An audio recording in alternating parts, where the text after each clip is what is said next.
back to another video. Let me try to get closer to the mic. This is Benjamin ASMR. It's been a little while.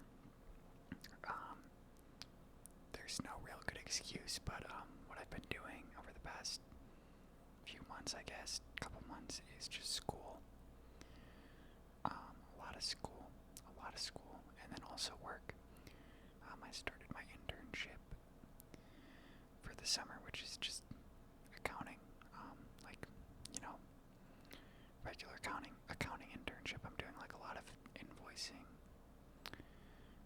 nothing too crazy. Also, I'm back on my SM7B. I decided that my apartment is too noisy for a Blue Yeti. I have too much noise going on, just fans and stuff like that. And so SM7B it is. I also think this mic does sound pretty good. This is what my first video was, and people liked that a lot. So yeah. Anyway, let's get into some updates. So first things first.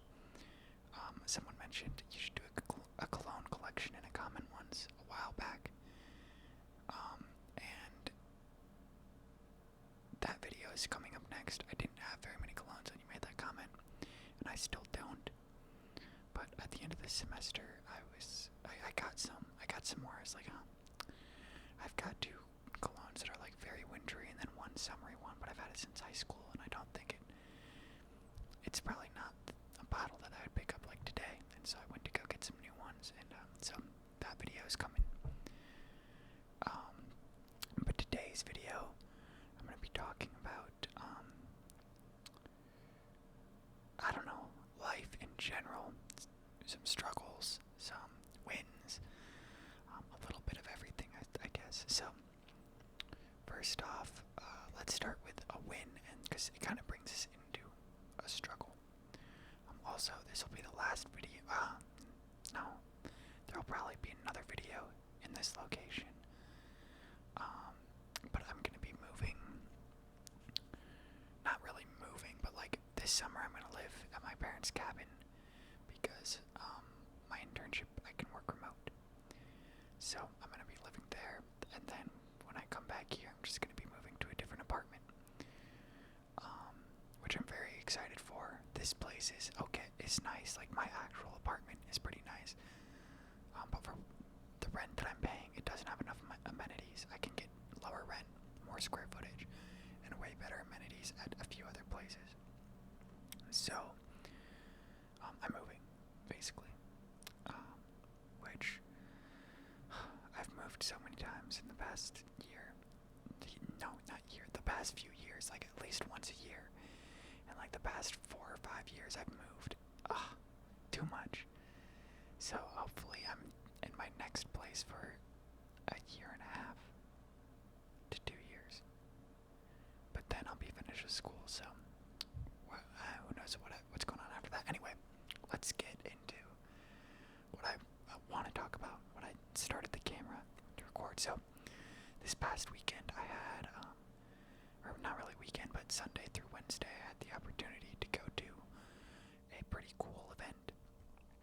So I think I've talked about on my channel before that my family is family business. I'm the second generation in the family business. And so one of the things that, one of the perks of having a family business is you get opportunities when you're my age to network with some pretty cool people. And that was something I got to do this past weekend, which really took me far outside my comfort zone, but ended up being a huge W, a huge win, and really helped my self-esteem and self-confidence. So I went to an insurance conference. Basically, insurance is expensive, right? It costs a lot of money, especially when you're dealing with a lot of employees in a high-risk industry. Insurance really stacks up, but there's ways to make it cheaper as a company. So basically, my family's company is in a captive, which bunch of privately owned companies get together and combine to get like one insurance plan to spread out the risk, and it's like significantly cheaper, like at least half as expensive. The captive we're a part of might even be better because it's a very good captive. High risk companies, like companies that do dangerous work, building bridges, demolition, working in heights, that kind of thing. So it's all companies like that, but companies that have been very safe, with very few claims. And so you have to, there's criteria to get into the captive and stuff like that. They only take in so many members. But part of it is every 6 months they have an event where you vote on like future things, like I don't know. It's a lot of boring stuff that you vote on. The fun thing you get to vote on is where the next trip is, because the trips you get to go to pretty cool places. They're never in America because even though all the companies are in America, the captive is based outside of America. And I think part of the stipulation, or like the deal, is like they can't host any of their retreats in America.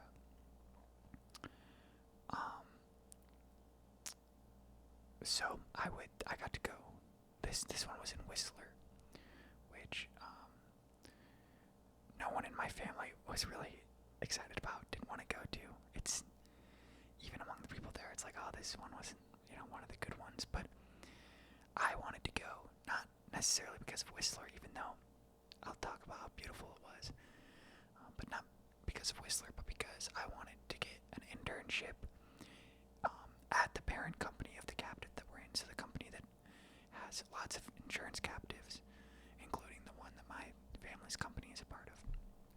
I wanted to get an internship there for next summer. And, you have to apply at the latest by fall for accounting internships. It's really competitive. So I'm going to be applying for a lot of internships this summer for next summer. And so basically I was like, well, I'm going to go to this one because I'm going to shake some hands with companies that would be great to get an internship with, and then, even more so like the captive, the parent company of the captive. Yeah, so I was like, I'm going to this one. I need to. If I go to the next one, it'll be too late. The deadline to apply will be closed and everything like that. So I had to go to this one. Originally, I was supposed to go with my dad. No one else, or I was supposed to go with my dad. But my dad had something come up that was more important. A lot more important than this. Oh yeah, if you don't send someone to the retreats, you get charged a certain, not like a crazy amount of money, but you might as well have someone go on the trip because it's going to cost you just as much to not send somebody. So it's like, you might as well use it. Anyway, so my dad was going to go, but then he couldn't. He had bigger fish to fry, I guess you could say. So then my brother was going to go, but even more last minute, it didn't end up working out for him either. He had a flight booked and everything. And then it was like, oh, no way. I can't go. And at this point, the trip is like a week away. And I'm like, I'm going no matter what. Even if I'm going alone, I have to go. This is my last chance. I need people to see my face so that I can get my resume on top of the pile,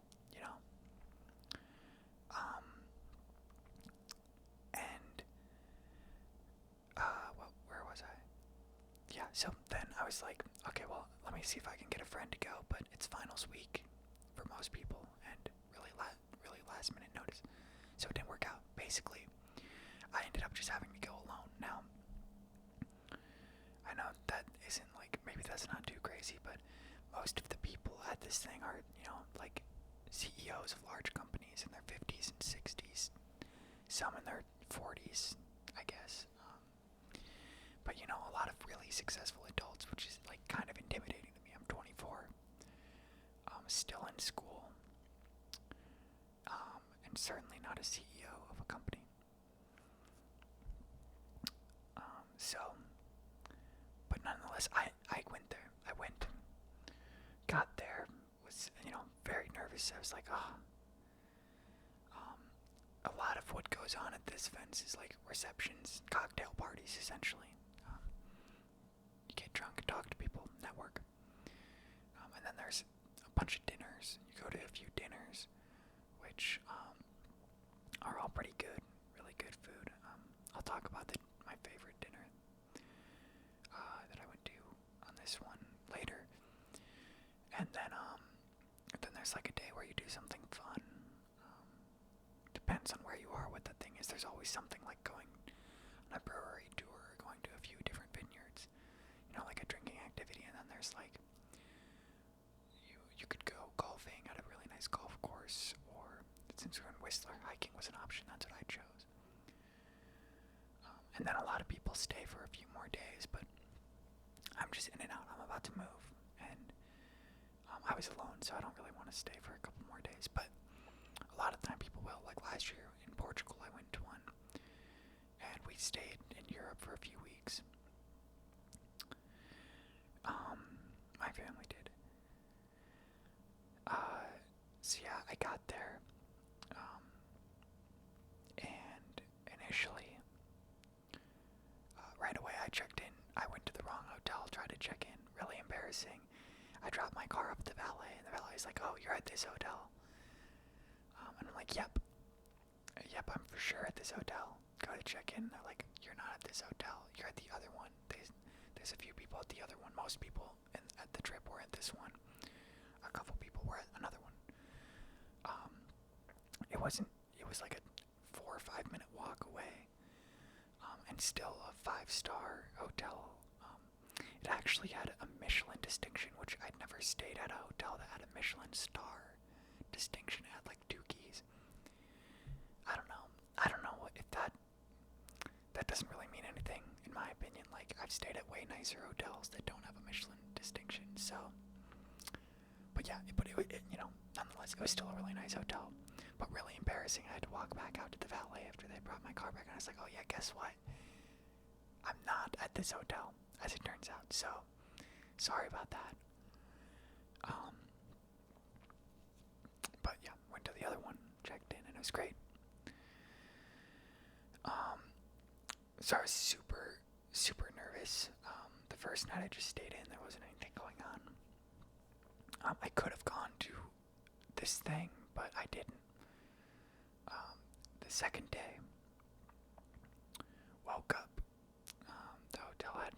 I love when hotels do this, when you can hang the thing outside your door with your like breakfast order, and then they bring it to you that morning at the time you specified. It's great. One of my like. You gotta have that. You got, if you're gonna be a 5-star hotel, you have to. Even a 4-star, I feel like. You gotta have that. It's just like the most convenient, best thing ever. It's like DoorDash, but I don't feel like garbage, you know, doing it. I don't DoorDash anymore. I used to DoorDash a ton. But no, I'm capable of going and getting my food. But in this case, I can make an exception, especially because I'm not paying for it. It's not on my time. That might be the wrong attitude, actually. I was gonna have to buy breakfast anyway, though. So, you know. And then I got ready for a hike. So now this is my moment. The first time I was gonna have to go, just be like, "Hey, I'm Ben. I'm from this company, studying accounting. What's your name? What do you guys do?" Get out there. First person I talked to, so clearly not interested in talking to me at all. He's like, "Oh yeah," just left, just walked away, and I'm like, "Okay, nice man." Like, that was the only person who was like that, but it was such a rough way to start. It's like, "Oh, I'm so nervous. I tried talking to a person. My nerves probably showed. And he's just like, I'm walking away. Screw this guy. Okay, whatever. Then, so then we go to the restaurant before the hike. We went to get lunch. Can't remember what the place was called. Honestly, pretty mid-meal. Maybe the place is good when they're not serving like a group like that, but dude, bad. I had also eaten like an hour before. I didn't realize we were getting lunch, but then I met another guy. And this guy was in like the exact same industry as my family's company, so he knew my dad. He knew my dad pretty well, and so he actually gave me the time of day to talk to him. I think he even recognized me, and so he was great to talk to. And I ate lunch with him. We sat and we talked, and then I was like, okay, I can do this. That first guy was just a jerk, and I get it. Like, whatever. I don't know, man. I kind of forgot about that until right now, that my first interaction was like that. Screw that guy. Anyway, so got my feet under me, started getting comfortable, then we went on the hike. The hike was good. I was with kind of a boring group. People weren't that fun. It was like one guy was with his wife and his kid, and the kid didn't really talk very much, and neither did his parents. And then I was with the other guy that I ate lunch with, and we were just, not running out of things to talk about. It's a beautiful hike. And so that was that day. I got really dehydrated and super sick, and also was filled with social anxiety still, so I missed that dinner, which I'm sad about. I should have gone, but I made up for it on the third day. So the third day, the last day of meetings and stuff, start the day off. This day is where I have to sit in meetings for most of the day, vote on stuff, listen to reports about how the captive is doing, how they're performing, and it's like mandatory attendance. You like sign in.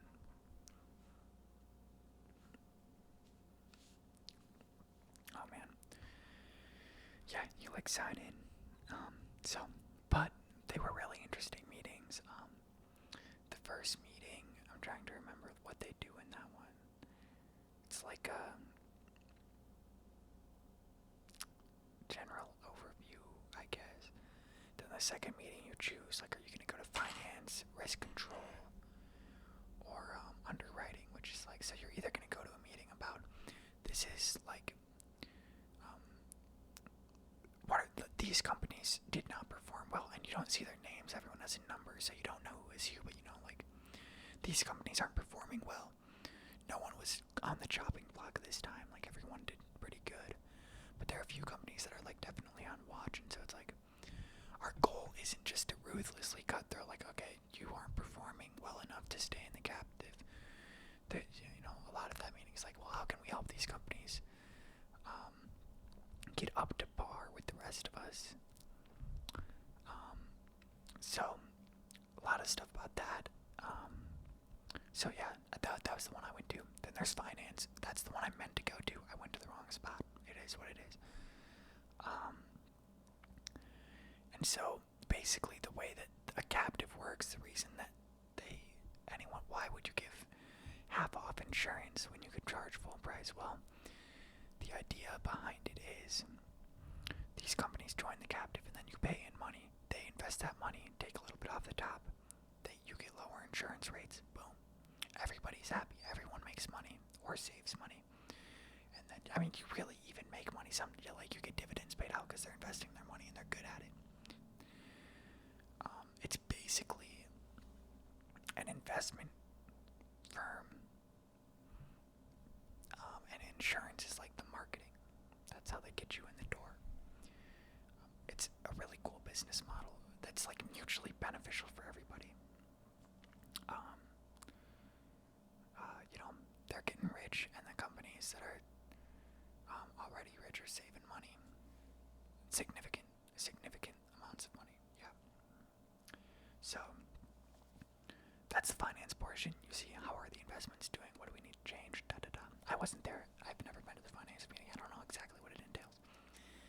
And then there's underwriting, which I know even less less about what that entails, but it's essentially what is going to be our criteria going forward for accepting new members. Our captive is getting about as big as I think most people want it to be, and so they're really cutting down on new members, and the criteria is becoming higher and higher and higher. You have to buy more insurance. Like you have to pay. They're not accepting small companies. They never accepted small companies, but like it's no middle-sized companies anymore. And you have to be even better with your safety than before and stuff like that. So then there's that meeting. You pick one, you go to it, and then everyone comes back, and you get a brief synopsis on everything that happened in all those meetings. The underwriting one by far had the longest synopsis. And then at the end of it, you get to vote on where a future trip is going to be, like a few years down the line. There's 2 a year that you have to go on. That was a lot of fun to vote on. It was fun seeing people's reactions and seeing like what they value in the locations. Like I was surprised some people were really like, I'm gonna have to get a connecting flight to this place. I'm not doing that.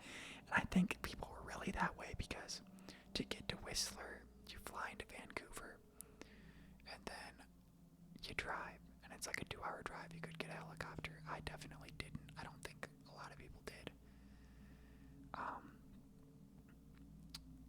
It's also like, that is such a gorgeous, gorgeous drive. Vancouver, first, never been to Vancouver before. Beautiful, beautiful, beautiful, beautiful city. Oh my gosh. I didn't realize how pretty that place was. I'm gonna have to go back soon. So gorgeous, so amazing.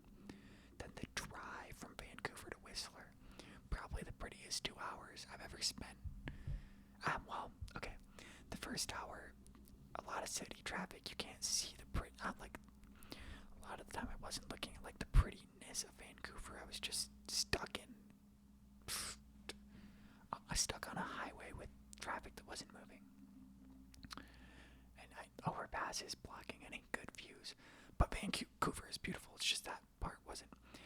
But like, I guess like the first 45 minutes, but then after that is so gorgeous. You're driving on this amazing windy road. There's a lake to the left and just the most pretty mountains covered in trees.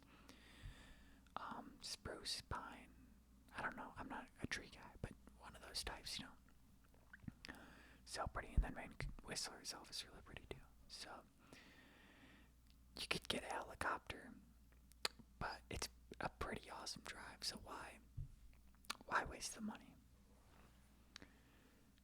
Unless you're really, really on a tight schedule. But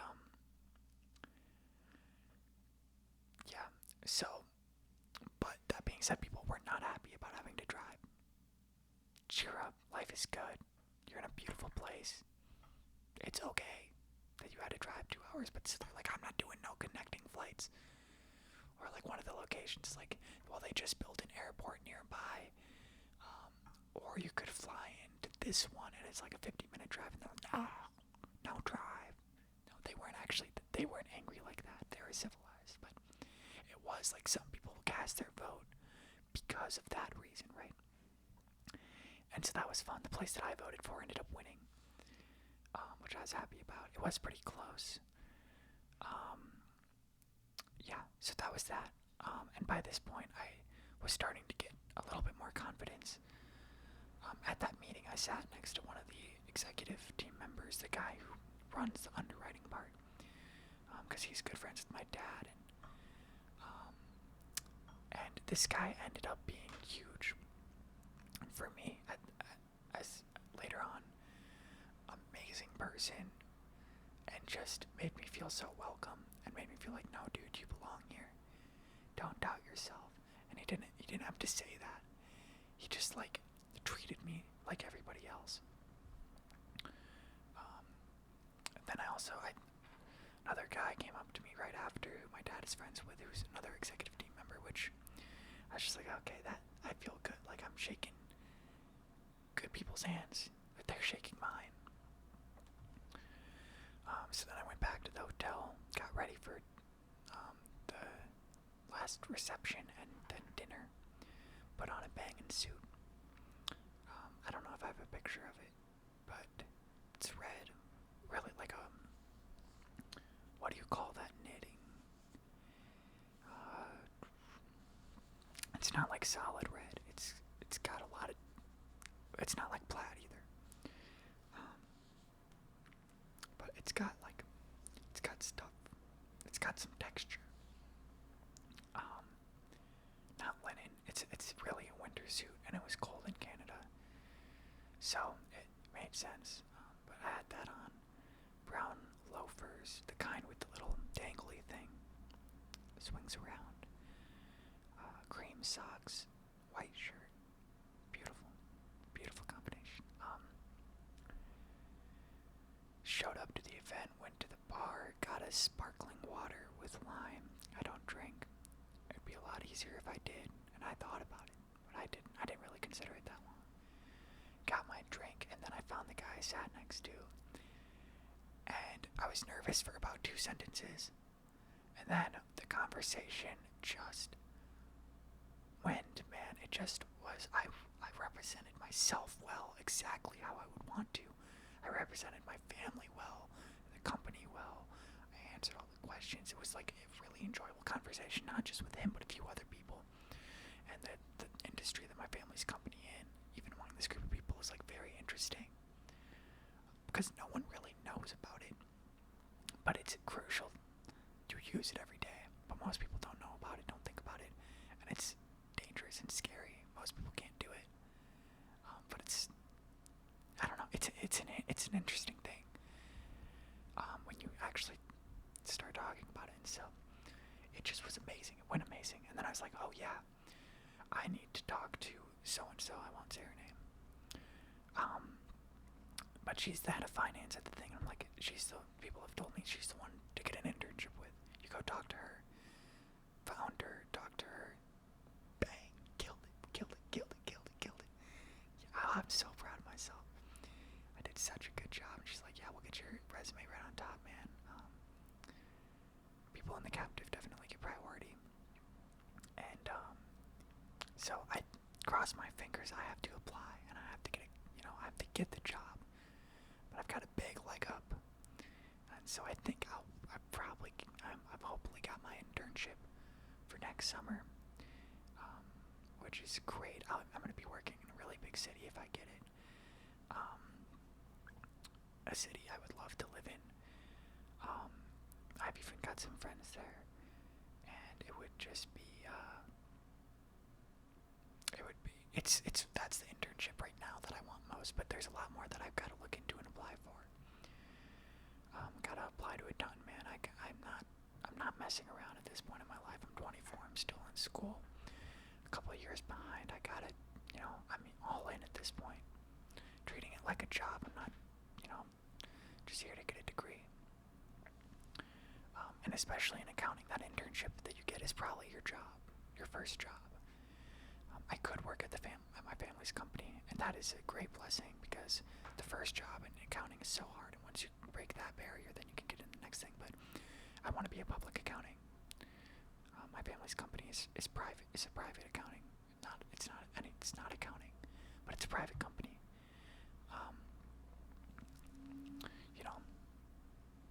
Like people have CPAs, but I want to go somewhere where everyone has a CPA.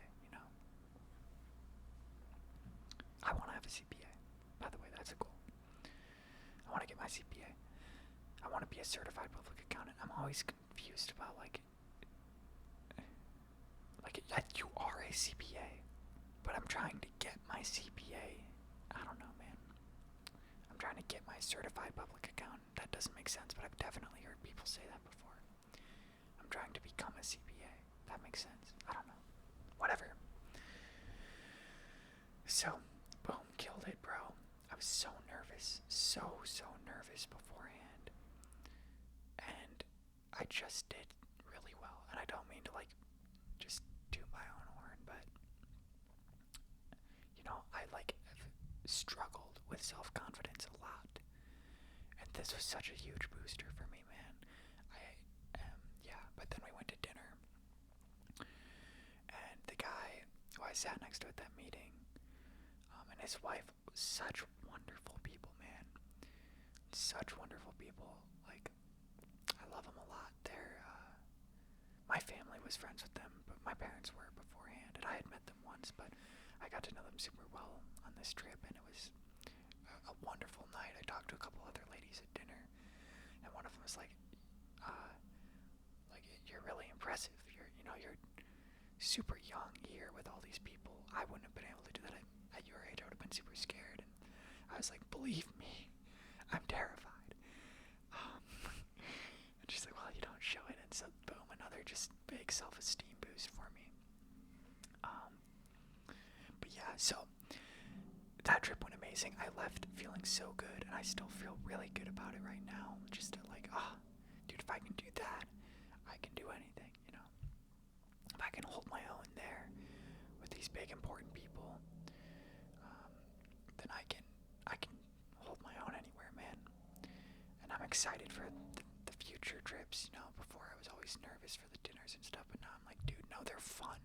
Like, I actually had fun at the end of it. I did not anticipate that. I figured I'd be struggling through it, and then finally I'd be done. But no, I was like, I enjoyed myself, which was amazing. But that last dinner, the restaurant supposedly has the number one chef in Canada.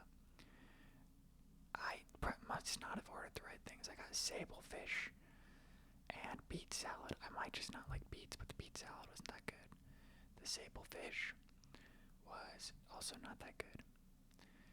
But the beginning, right when we got there and sat down, they had like these multi-tiered things of seafood, and then this little plate of smoked salmon, and then these like potato things, and then a bunch of caviar. And the caviar with the potato things was amazing.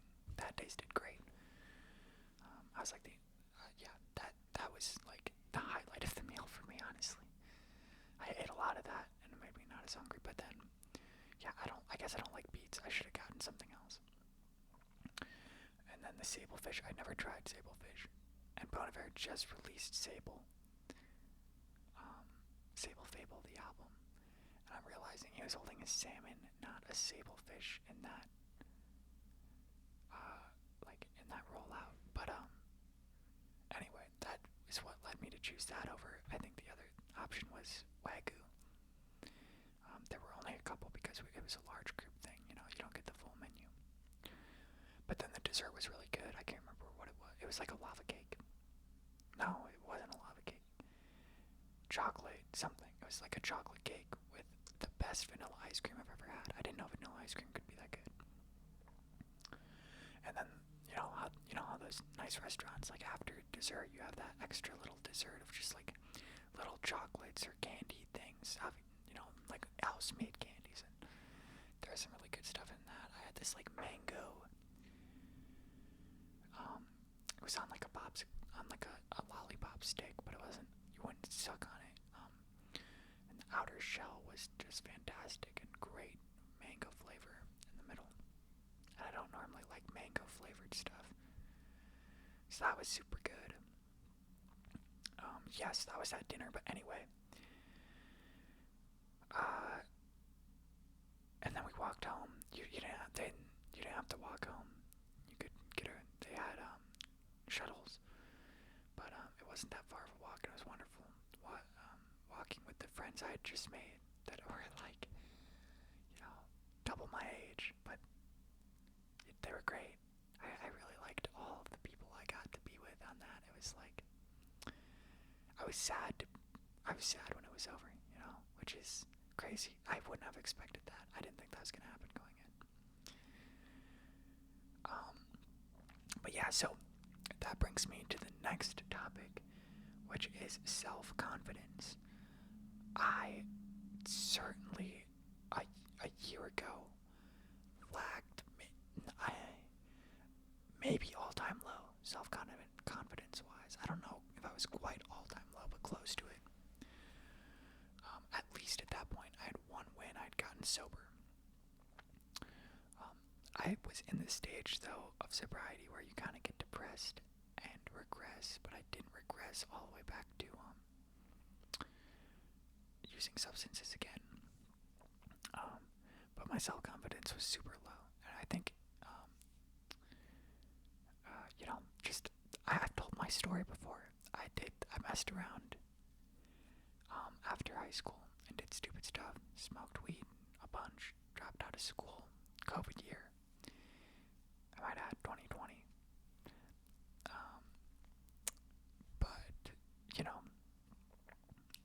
But, we're past that now. I got my crap together. I'm gonna graduate soon. I've got a 4.0 GPA this semester. Again, I'm killing it, bro, in school. But my self-confidence in Utah, specifically where I live, is still, for some reason, very low. Not where I'd like it to be. And I say Utah specifically because when I go anywhere else, I have I'm confident. I'm not like the most confident, self-confident person ever.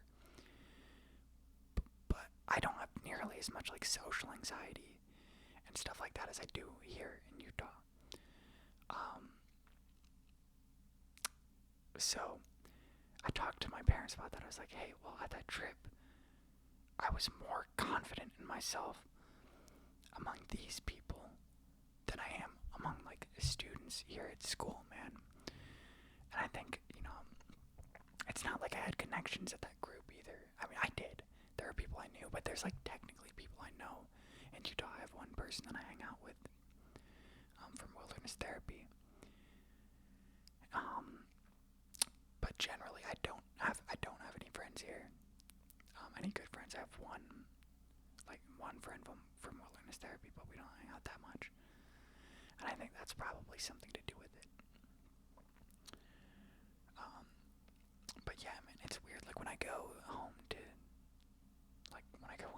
I'm confident there. When I go to my cabin and I'm just in that area, I'm confident there. If I go on a vacation, I'm confident there. When I go visit my friends in Puerto Rico, I'm confident there. Even among people I don't know, even if I'm like alone at home doing my own thing, going out to restaurants or whatever, I'm still confident. So why, when I'm in Utah, the place where I spend most of my time, why don't I have that here, And I think a lot of it just comes down to like I don't have social connection here. It's very, very minimal. And a few years ago that really would have shut me down. I couldn't have handled that. I'm definitely at the point now where I can be happy being alone. And it took me a little bit to get to that point. I think that I would have maybe been able to make friends initially if I wasn't smoking myself into my bedroom. When I first started school here, I was still smoking weed, and I just, for me, smoking weed, it's like a lot of my best memories when I was smoking are with my friends, and I cherish those. Whether it's when my homie pulled up with a 6-foot bong, and we just got blazed, or even like being scared shitless out of 1,000 milligrams of edibles. Not a good memory, but it is fun looking back at it. But like when I was smoking weed, it's like I loved smoking alone. I love not having to worry about anybody else except myself. I can just smoke, listen to exactly the music I want to, and do exactly whatever I want to do. It was it's the way that I preferred to smoke.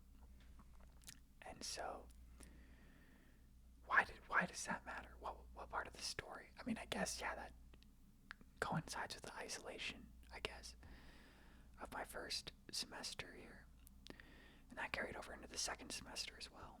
I was still smoking in January. I quit at the end of it.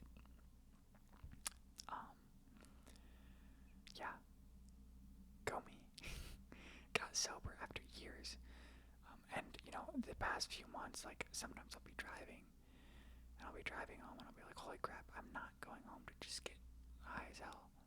And I'm like, I can't believe that.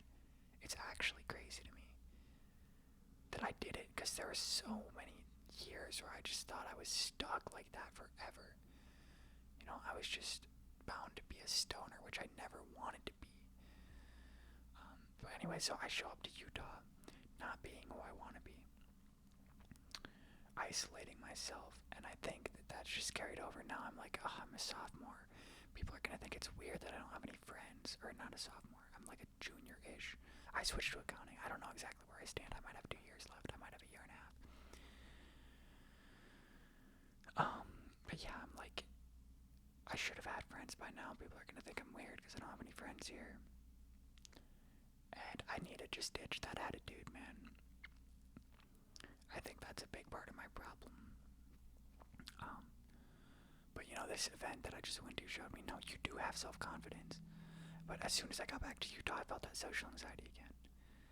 And I think another part of it is I felt a big amount of imposter syndrome at school because I dropped out. And I was just like, I'm not a student, and I always got really, really a lot of anxiety at colleges because I felt less than. And that lasted my first year of school too, even though I was a student. But now I'm a successful student. I don't feel like an imposter. But I think it still carries over a bit in my confidence at school and my ability to make friends. I also don't put myself out there too much. I'm not in very many clubs. I'm in one club, and I went to one meeting, the ski club.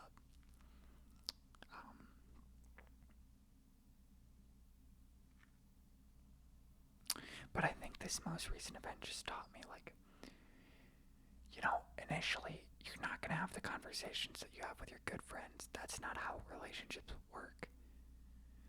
And so I think going forward, it's like, you gotta dig a little bit, you know? Ask questions. Make it all about them. All about them. When they ask about you, talk about yourself. Go in depth. Don't give them shallow answers. Get them to go beyond shallow answers. And if I can do that, you know, like at the ski club the first day, I was just like, these people are talking about stuff I could totally relate to. Like, oh, this professor is really good. He knows what he's doing. He's done it before, and he's just here teaching because he likes it. He made a bunch of money, you know, actually in his career. Now this is just for fun because he's passionate about helping others. It's like, oh yeah, I had the guy too. But no, I don't engage in the conversation.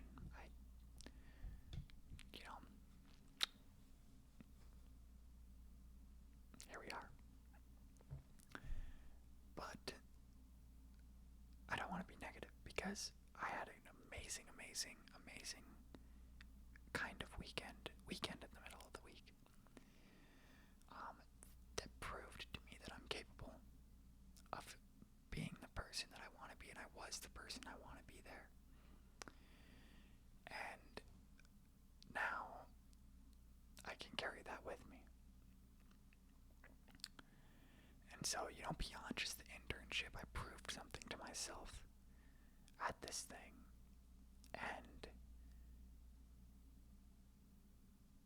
it required me doing, you know, I had anxiety about this for weeks before it, months even.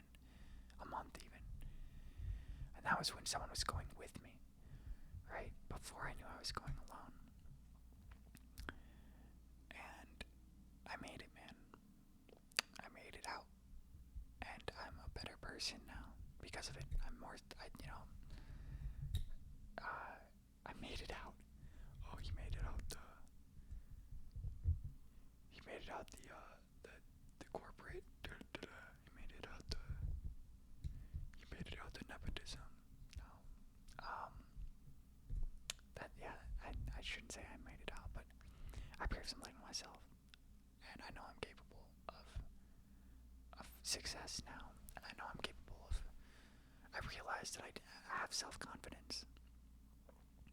And I just need to apply it in Utah the way I apply it everywhere else. But yeah, that's it for today, man. It is getting late.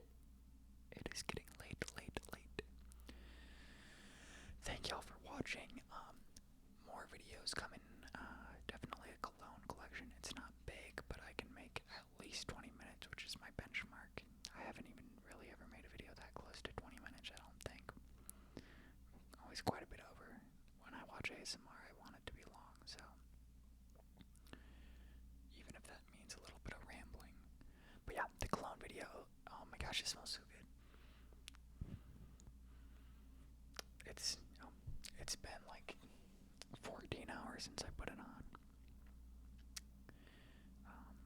But yeah, super good cologne. I really like it. I got a few different options. There was a sale at Dillard's. Anyway, not really a sale. It's like every 100 you spend, you get 25 back. So I bought 2 bottles and got 1 free, essentially.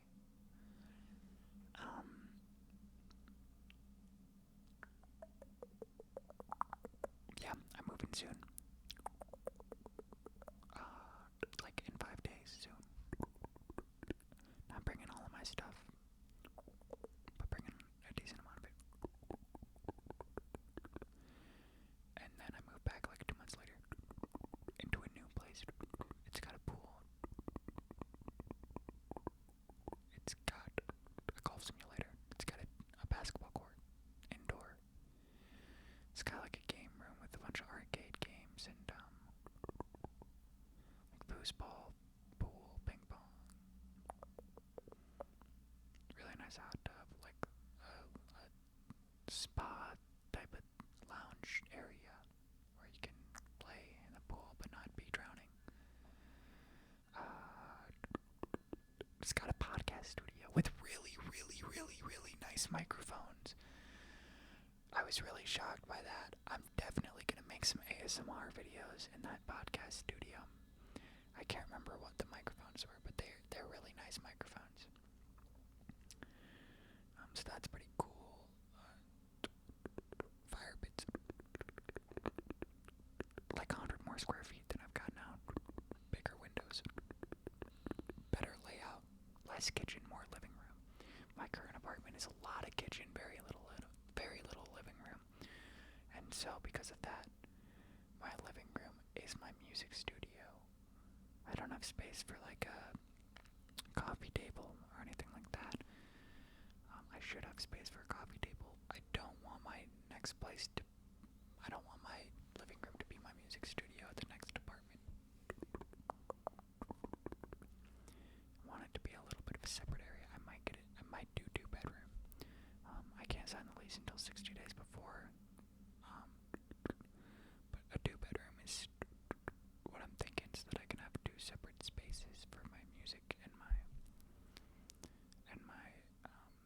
living room, and then my bedroom, I would just put the music studio in my bedroom. But apartment bedrooms tend to be pretty small. Especially when you're dealing like, my current place I think is like 700 square feet. My new place will be at least 850. That's if I get a 1-bedroom. It's got a balcony. I don't really care about a balcony that much though. Never use it. I've got one now, I never use it.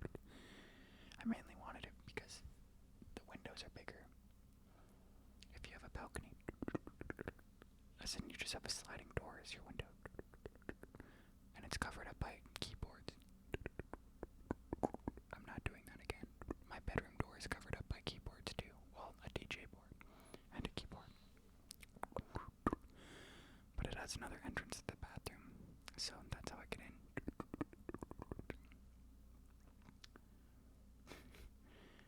Oh man, this place has been nice though. It's so much nicer than my place last year. I was not living alone. I had 3 roommates, and when I was supposed to be searching for an apartment, I decided to instead go to Boulder with one of my friends and get high as hell and not do anything I was supposed to do. And so then I just had to take what I could get, and I ended up basically in a dorm, twin-size bed, tiny little block of a room. Like basically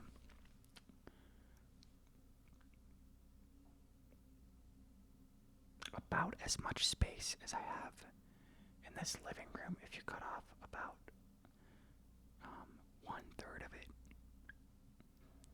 is pretty much how much space I had, except like if you can't see any of this. I don't want to pick it up.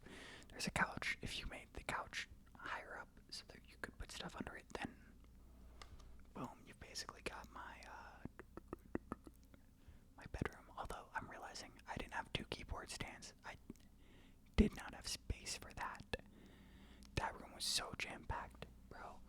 I somehow fit my massive guitar amp. A guitar. I didn't have my gaming PC. That saved some space. But I had my Xbox. I had a screen. I had my speakers. I had a DJ board and 1 keyboard. 2 keyboards. I had 2 keyboards, but one of them wasn't on the stand. And I had my DJ board and for some reason my synthesizer. I don't know why I didn't put the MIDI keyboard. My grandmother. That thing's great, but my MIDI keyboard would have been so much better. I didn't have the triple tier. My window faced the courtyard of my apartment, so if I wanted it open, it meant I have no privacy, and I wanted privacy. I was stuck in a little box, a tiny, tiny little box, and I smoked myself in there, so I could never leave, never leave, and I existed in a 10 by 10 area. Yeah, so I have problems with this place, like the fact that I don't have indoor parking, which I was promised in September, and it's still not finished. But compared to last year, so much better, bro. So much better. Oh yeah, I just realized this. I got a new PC. I don't know if I've ever even said that on this channel. I got a new PC, and my old one is just sitting, and I don't need it at all.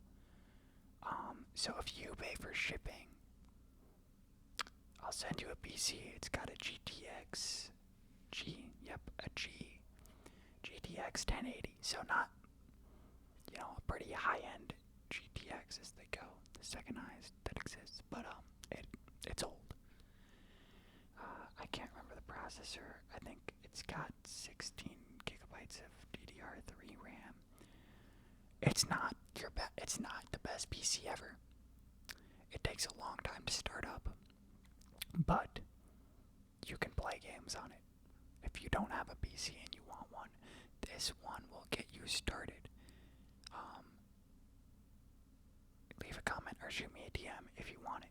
I will send it to you if you pay for shipping. I'm 100% serious. I need to get rid of it. I don't want to throw it away. I don't have anyone to give it to. And I'm not trying to sell it. If you want it, I will send it to you. Just pay for the shipping. I don't know how much that's going to be, but it's going to be less than $50, which is a complete steal for this PC. I'm not going to make any money. I'm not going to upcharge you whatever the shipping is. That's what you're going to pay. Please, somebody take it. It's got lights. It's not RGB, but it looks pretty cool.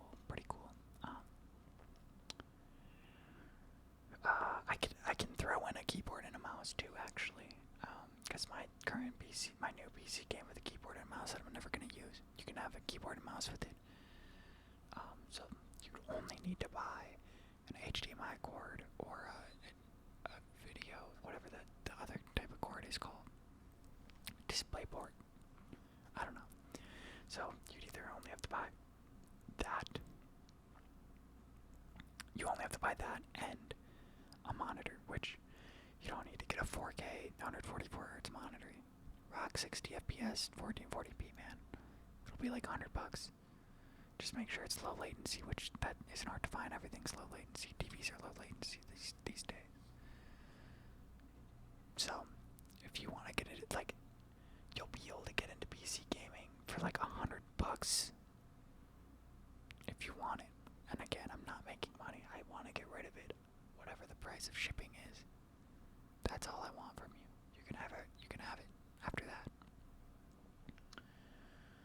Anyway, I'm really thirsty. I didn't bring water over to my desk when I started filming this video, so yeah, we're basically at an hour. Thank y'all for sticking around. If you're still here, thanks for watching, man. Also, if you're here, thanks for like still watching me after all this time. I'm not really expecting anyone to be watching this video. But yeah, love y'all. Peace out and good